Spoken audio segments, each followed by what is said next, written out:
Then the Tshwane Multi-Party Coalition partners have resolved to act against the Council Speaker, Dr Murunwa Makwarela. In a statement, the coalition accused Dr Makwarela of colluding with the EFF and ANC to topple the multi-party and help him become the next Tshwane Mayor. The coalition is also unhappy that the Speaker called a special council sitting for next week Tuesday and not tomorrow to elect a new mayor.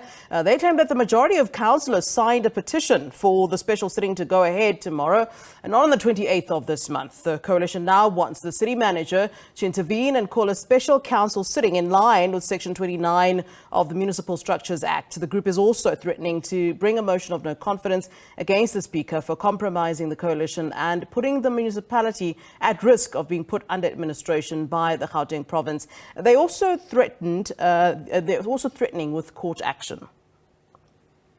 All right, our reporter, Patricia, Visagie, has more for us then on this story. Well, a very good afternoon to you. Patricia, okay, no doubt, there seems to be drama after drama when we're talking about Tshwane. Talk to us about what exactly is going on at this point.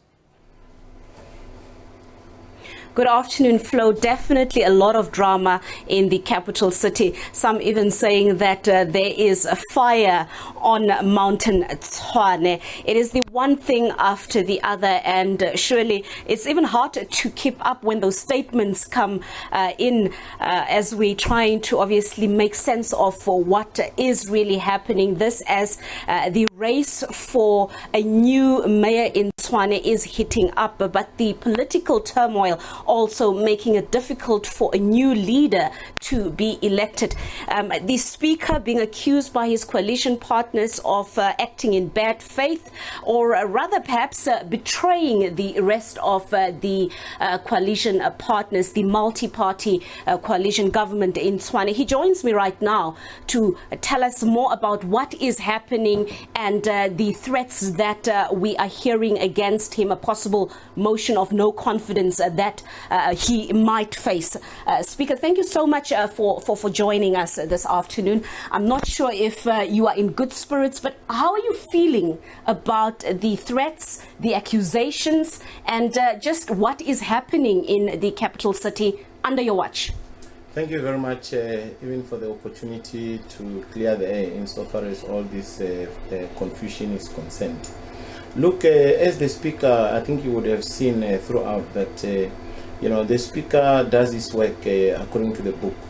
Now, to some people, even if it's coalition partners, might be a little bit uncomfortable.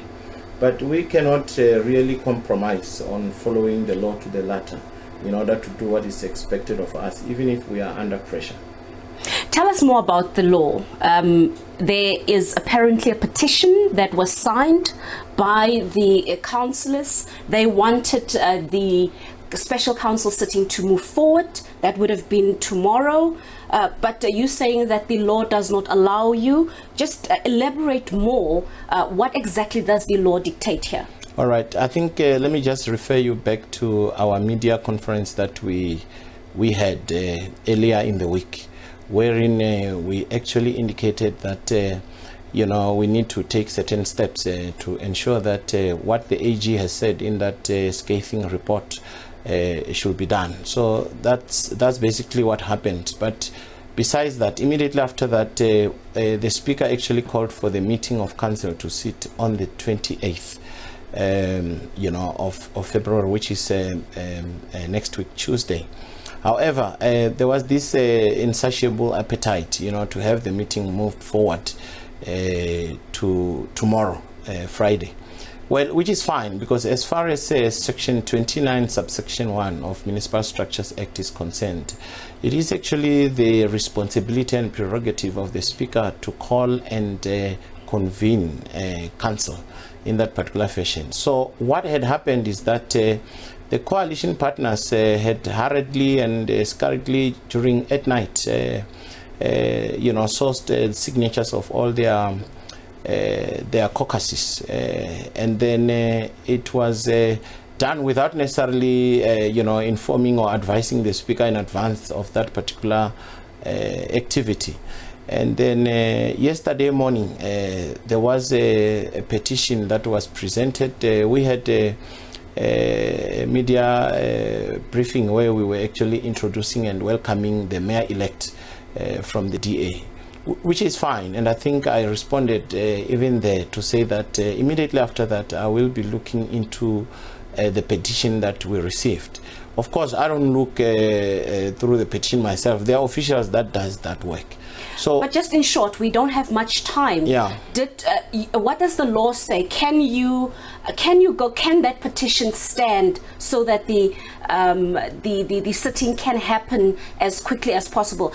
The main reason why they want the sitting to happen is because the budget needs to be passed before end of the month. If that budget does not pass, it means that the city can possibly be put under administration by the province. That compromises all of you. So are you not the wrong one here? And also the accusation of you colluding with the ANC and the EFF behind your partners' backs. How do you respond to this? Yeah, well, those are allegations. People will always do this, even throughout the whole year, particularly as a small parties. We are always undermined in that particular fashion. But be that as it may, it is legal for councillors, as long as they are in the majority, as far as that section of the law is concerned. However, at that time, Group Legal had actually gone through the list of the councillors that signed, and they found out that one of the DA councillors, Sean Cox, had signed the petition even after he had resigned to make way for the coming